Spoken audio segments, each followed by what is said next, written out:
let's flip a coin. Head Carolina, tails California, somewhere greener, somewhere warmer. Hello, it's Andy Graham of Hobo Traveler. It's 4:30 in the morning. I'm leaving the Mari apartments.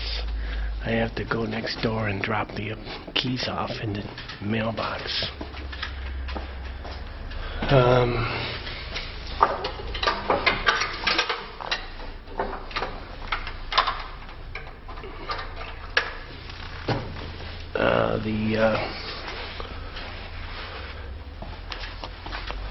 I thought I forgot to show you. This is where the kids come out and smoke every day. There's three Belgium kids that smoke. Well, 20 years old. And I gotta walk down a lot of very good. It's got a lot of light. Well, you can't tell on the camera, but this is small little alleys. I mean, we're in Europe. I'm in, where am I at? I'm in Split, Croatia. And I have to walk about a mile, as far as I can guess, to the bus stop, so I can catch a bus to Bosnia. I'm going to Mostar, Bosnia. I just want you to know what a lot of these kids doing backpacking Europe do. I'm a little more strenuous than the average one. I'm probably capable of getting up and doing things. What they do instead is they arrive at midnight. They'll take the bus that arrives at midnight as opposed to the bus that arrives at thing. Oh, this bum stayed the whole night out.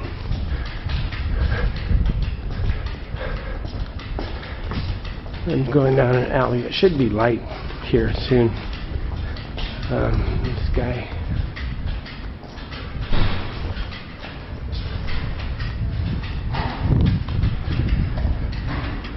Now I'm on a little main street, but it's going to be dark walking along the water, I'm sure. So this is what Split looks at 4:30 in the morning.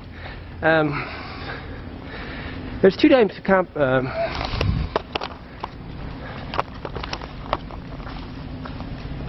there's two types of public transportation. There's the public transportation where everything's absolutely organized, and and they have all these time schedules. And then there's the public transportation where it's more or less it's always going along the roads, and it's carrying people from small village to small village. All of Europe is I'm not saying all of Europe, but most of Europe is the organized type. So I have two choices. I either take this bus it's a 6 o'clock bus.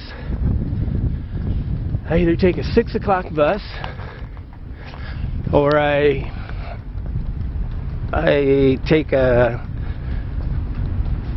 one that would arrive late in the day. Okay, so basically I always want to arrive before noon. I always try to arrive before noon, because then if there's a big problem with the hostel or things like that, I could make some alterations.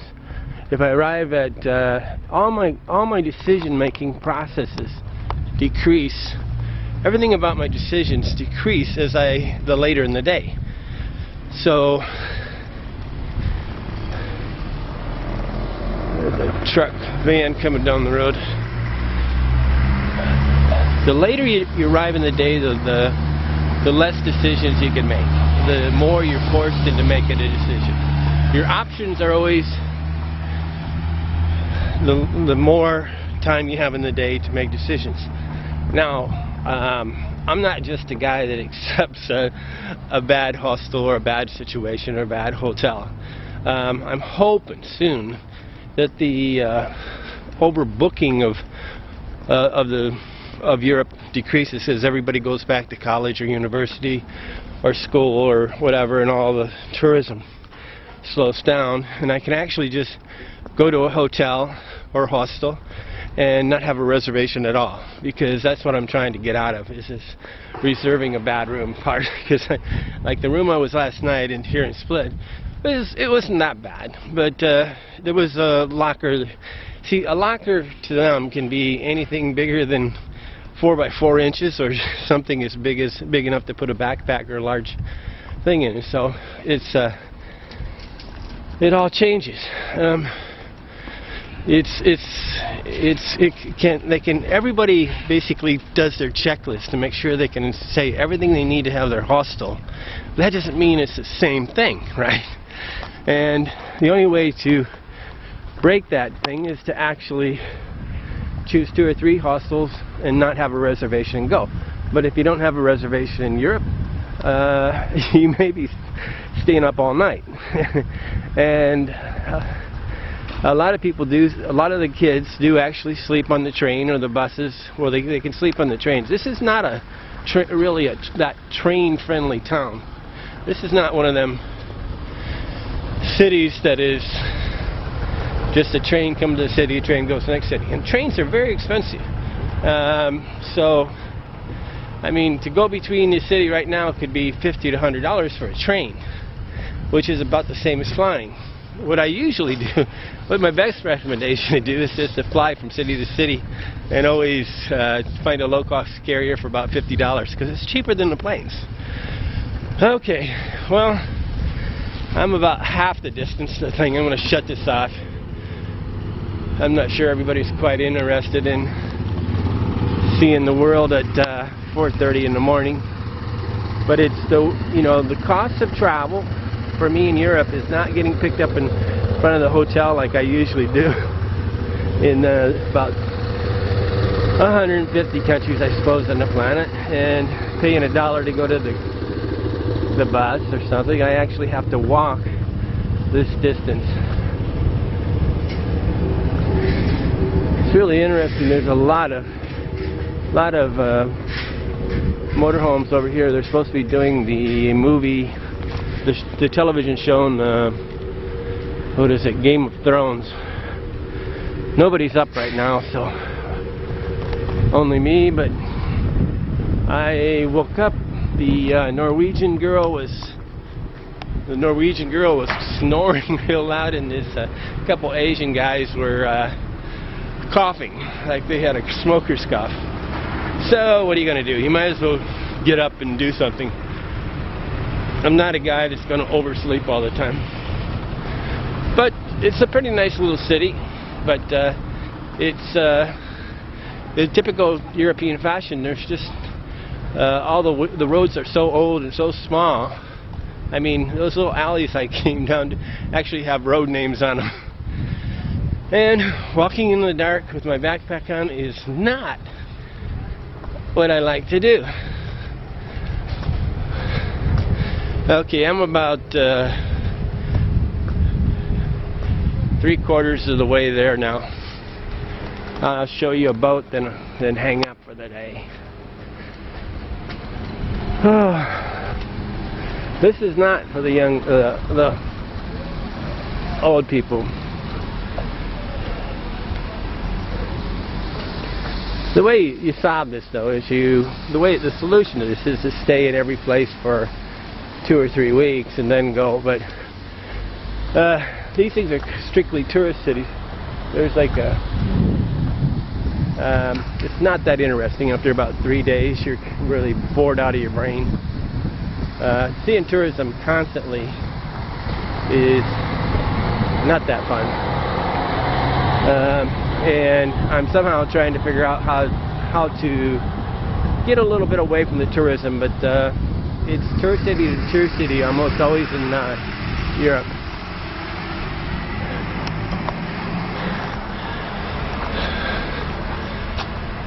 Okay, Andy Graham of HoboTraveler.com in Split, Croatia. I'll go to Mostar. Let's see, Mostar, Bosnia. You can go to Hobo Traveler and subscribe to my blog, add your email, and you can get the an email every day telling you I've put up 3 or 4 more new videos, and I'll be in Europe now, southeastern Europe, for the next about 3 or 4 months till December 20th. Thank you. Andy Graham, HoboTraveler.com. HoboTraveler.com. I had the time wrong, and I was an hour early, but I still got on the bus. I almost missed the bus because I didn't buy the ticket because I knew there was a possibility I could miss the bus. But I actually had the wrong time in my cell phone for my clock, and was an hour early. But luckily, I made the bus because I was an hour early. This is, you know, constant changing of cell phone times and stuff. It's always a problem. Leaving Split, Croatia, going to Mostar, Bosnia.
border and we're entering the country. Yes, it's Andy Graham of HoboTraveler.com, and I'm entering my 93rd country.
I'm passing through Medjugorje, Bosnia, and supposedly something about Mother Mary, you know, the Mother of Christ is here. I don't know anything, but the two Slovakia people next to me were explaining something about it. But it's supposedly in the Bible, the Christian Bible.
Okay, the girl on the bus just corrected me. I'm not actually in Bosnia, I'm in Herzegovina.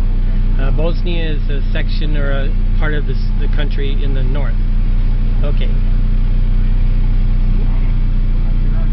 She's shy.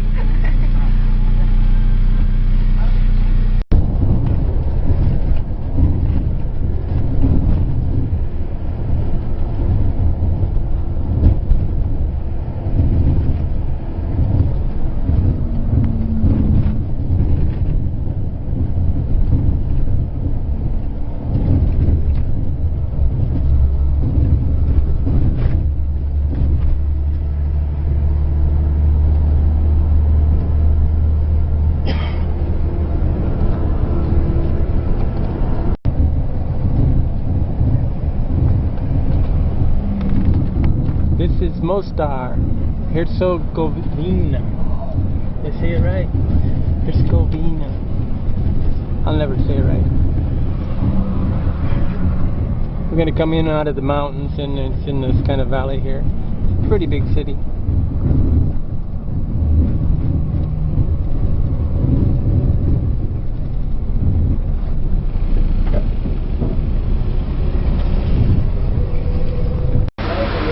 Hello, I've arrived in Mostar. I think I came to the wrong bus stop, but I'll figure out my way. It cost me 125 kuna and took about exactly 4 hours to get here.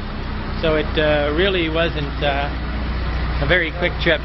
They really only go about 30, average probably 35 miles an hour, maybe 40 at the max. Okay, Andy Graham, Hobo Traveler. I may give you some more video, who knows.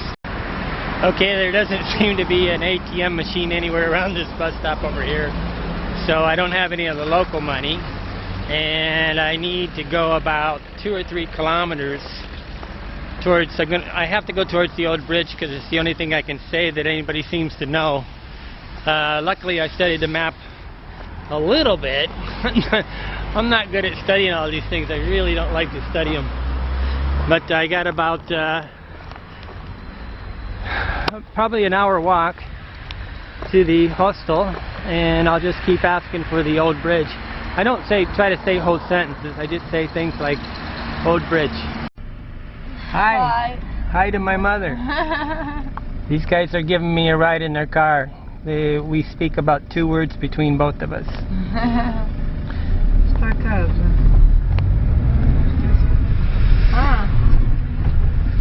They were very happy when I said America. Well, I would assume these tour groups going to the old bridge. I got to find a landmark here. I'm entering the tourist area, obviously, because there's a lot of tourist stuff. I've seen some postcards and things, but I didn't study the map long enough, and it's all kind of, they speak kind of a form of Croatian here. But it's a lot more interesting city than Zadar or Split. Okay, I'm still walking, complete with full gear on. Welcome to Europe. Always get to walk with a lot of stuff, long ways. Hard to understand the taxis, no language to speak. But I'm following this tour group. I hope they go to the old bridge. Okay, so my inclination was they're going to the old bridge, and then I got a landmark to follow. Okay, I'm on the old bridge, and I still have no idea where I'm at really. But I'm working my way somewhere. It's a really old bridge. The architecture here is quite spectacular. I'll turn around here and show you what I just walked over with, complete with backpack. I'm pretty sure I go down this way somewhere, but not positive. So I get to climb a lot of steps. I think I found the right road. I'm in the tourist area, so a few more people speak English. Okay, I ended up walking all the way to the bus station on this end of town. Then I finally got to my hostel, which is Hostel Dino. And pretty good, but they don't have lockers. But that's a hostel to hostel trip from Split, Croatia to Mostar, Herzegovina. It's Bosnia and Herzegovina, but I'm actually in the Herzegovina part. Okay, Andy Graham of Hobo Traveler. I'll be in southeastern Europe for about 4 months, so follow me on my blog, hobotraveler.com.